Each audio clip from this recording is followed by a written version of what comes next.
In this clip, we're going to talk about different kinds of clay that are available to work on the wheel. I've brought several different kinds of clay out. Each one has their own unique characteristics for ceramics. But here we have a white stoneware, which is good for throwing. We have a T1, which is a sculpture clay. We have an earthenware, which is a low fire clay. We have a porcelain, which is a high fire clay, and again another darker throwing body.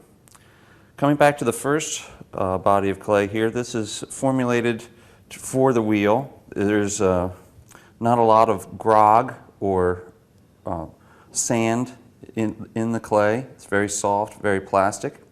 This clay is more sculptural. It's got a lot of grog in it. And earthenware here is a low fire clay. Porcelain, again, another high fire clay.